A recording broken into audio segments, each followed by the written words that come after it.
welcome to another episode of Curtain Call Conversations. I'm here today with British composer and musical theatre performer Matthew Harvey, who has just released his debut album, Whatever Happens Next. How are you, Matthew?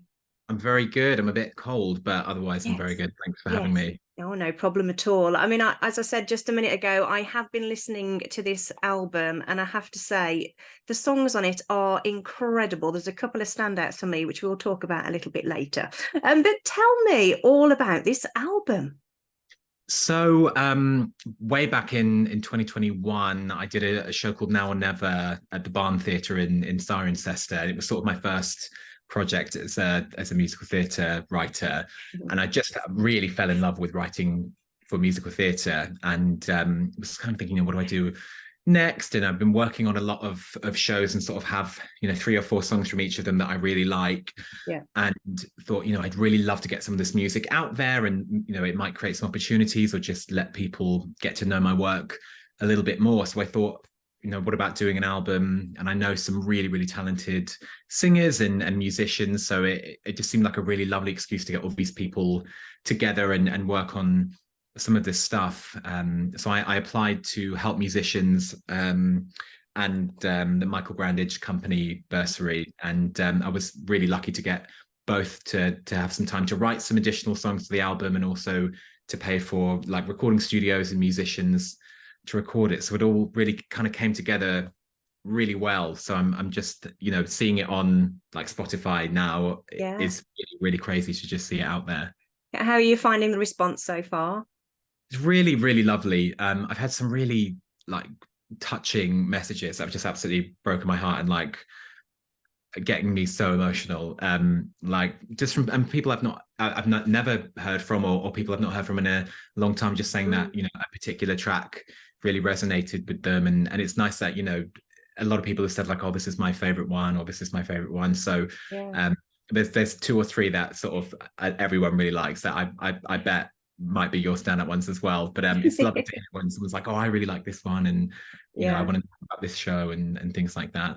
Yeah, I mean, you mentioned there that you've got some very capable singers on this album. I mean, the list of names is pretty fantastic. You've got such people as Hadley Fraser, Eloise Davis, Emma Kingston, amongst many more. I mean, what's it like working with those people? It's so great. I mean, I love having an excuse to kind of get on the phone, and I mean, Emma in particular, I'm always like, Emma, I need you to come and belt for me. It's just like, yeah, maybe the time and place. And then with Hadley, I'd never worked with Hadley before. And my dear friend Ishani Perenpanayagam, who plays piano and keyboard on the whole album, was doing the Lehman trilogy with him, and they were talking about new writing and new musical theatre and how it's really important to support stuff that's in development. And when she said that to me, I thought, well, could you maybe ask him if he'd be interested in singing this song that I'm going to have you play on the piano?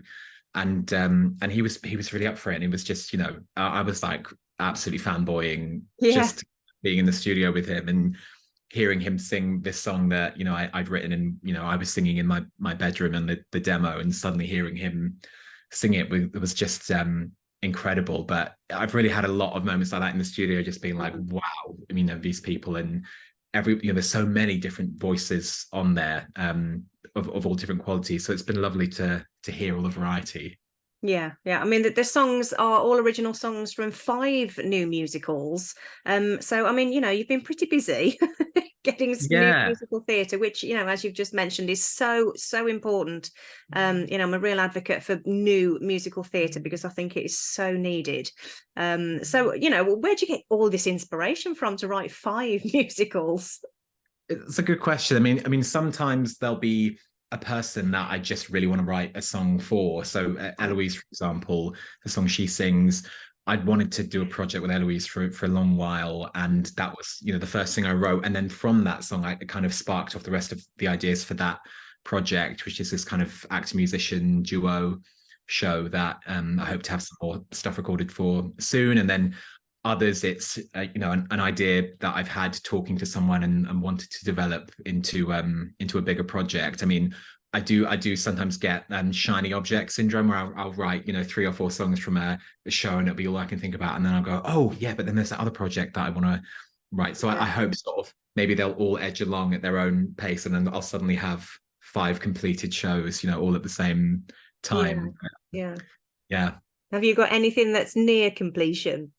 Yeah, I mean, there's something that I can't share too much about that you might see in Birmingham next summer, which will be great because I did see on your Instagram that you're very nearby that there. So I'm really looking there a forward lot. to it. Yeah, I'm there a lot. So I shall whatever's there, I go and see it. So yeah, if there's Right, something maybe coming up, I'll let you know about it please when do. we stop recording this. But yeah, so there's a few things I'm working on. That the show with Eloise, it's a duo show. It's called Unplugged. It's Mhm. probably the closest to being done.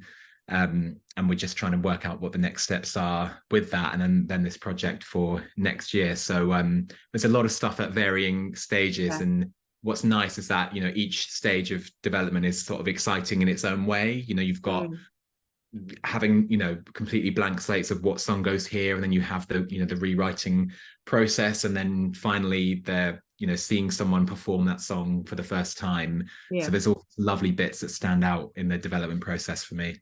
Yeah. I mean, you mentioned Unplugged there. That was one of my favorite songs on your Really? album, Oh, I'm so Twist My glad. Words. Twist My Words. I thought it was so beautiful. It really just stood out for me, as far as we get, which from Now or Never. That's Oh another yeah, one that I just both thought Eloise. so beautiful. Yeah, I mean, Eloise's voice is clearly calling to me somehow. But yeah, it's such beautiful songs. I mean, a little bit sort of might need to reach for the tissues, sort of Yeah, I territory. mean, where that song comes in the show as well as sort of like the emotional point is the second Mm, to last one, and we're sort of hoping that it'll be quite an emotional and yeah. cathartic experience too for people who go and see it. So and whenever I write a song, my wife Katie, who sings on the song with Hadley, Oh, is nice. she demos all of the songs, then I send them to the people and say this is how it sounds, because obviously Ah. you don't want to hear me singing anything that, but hearing Eloise sing that for the first time, and I'm quite good now at hearing Eloise's voice in my head when I'm Mm. writing stuff that I want her to sing, but I just was unprepared to hear her sing it, and it's one of the best vocal takes I've ever heard in my life. Yeah, Just stunning, sounds stunning. it's Yeah, up there. yeah, yeah, absolutely. I mean, I did see her actually in SpongeBob, the Oh, musical as fantastic! well. Yeah, she was so good in that as well. I loved that show. I thought it was I brilliant. love it. Yeah, She's brilliant, and Lewis, of course, who was SpongeBob, was also yes, incredible he vocalist. is. Yeah, definitely. I mean, it's such a brilliant show. So tell me about you and your sort of backstory, Matthew. Where's performing come from for you?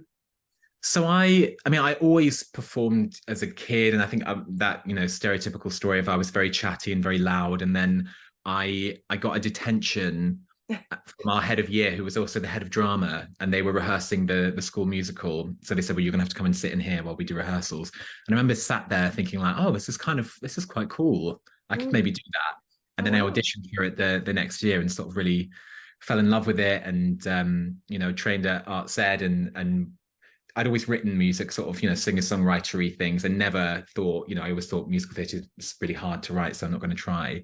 And Mm. I was lucky enough to do a few, big shows like Les Mis and Jesus Oh Christ wow. Superstar, and Yeah. really had my taste of that, and it was fantastic. And then I thought, you know what, I want to try my hand at writing some of this stuff, because you can just do so much with musical theatre in terms of having songs that reprise or borrow bits from each Mm. other, and sort of it's this big Yeah. cohesive thing. So when the pandemic happened, I suddenly had all this time on my hands. I thought, right, I'm gonna go for it and have a go at writing some theatre, and I'm still sort of finding what my style is and what I like to write. And so this was sort of what the album was, of like, here's all the styles I like writing in, and Mm. hopefully it's a bit of a tasting board of all the kind of different sounds I make. Yeah, I mean, yeah, it's fantastic. I mean, it's out there to stream on all of the streaming platforms. So everybody that watches this, please go and listen to it, because as I say, there are some great tunes in it. I mean, musical theatre, obviously, that's what I love, and clearly you love that too. Do you have a favourite show that you've performed in at all? Oh, that's a very good question. I think so. Just before the pandemic, I was in Jesus Christ Superstar. It was the Regent's Park production, Oh, I saw and that. um, I mean, if you I was in the Barbican one, so Yeah. I've not performed Visions Park, which I'd love to, but it was the Yeah. same production that the Oh, Barbican okay. played Peter, and I think I'd sort of wondered, maybe I want to move more into writing, and then doing that show, I thought, this is kind of the peak for me. This is, I've Right. if I'd never perform again, it will be fine. And Okay. I still do audition and would still like to do a bit of that, but I've not seen anything or been in anything that's kind of felt that, amazing to perform. And it was a very special production. I love the music and the direction and choreography, and everything just felt really at the top of its game, as did the rest of the cast. So that was a real high point for me. And it's a great show. I think it's touring, and that show will have a lot of life. So anyone, if you've not seen that production, I mean, Ricardo Afonso, who was Judas, I've just never heard a voice like that. Nor me. I mean, he was sensational. I think we went to see it at Regent's Park during that bit in COVID when you were allowed outdoor theatre, and I think I spent the whole time just sobbing because, I mean, just visually, I mean, it was just stunning. But Ricardo, as you mentioned there, that voice is something else. I've never heard a male sing like that, I don't think, ever. We'd be on stage in scenes, trying to look, concerned and angry, and then he'd sing and we'd all be like, I'd have to kind of snap out of it and be like, oh no, we're supposed to be acting, we can't just be using our minds at Ricardo. What a voice. And a lovely guy, just the best fun. Yeah, that's good to hear. I mean, it's just a sensational show and doing well, as you just said, out on the tour as well. So the sort of during the pandemic, you did this live stream, didn't you, from the Barn Theatre? I mean, what was that experience like? Because I believe it was just like it's a single take jobby, so that must have been petrifying. It was, and it wasn't my idea. I think I never would have tried anything that risky. But my good friend now, Ryan Carter, who I met doing Now or Never, we found out we weren't going to be able to do the show on the stage and have it live because of restrictions. And he said, well, I've got this idea, just hear me out.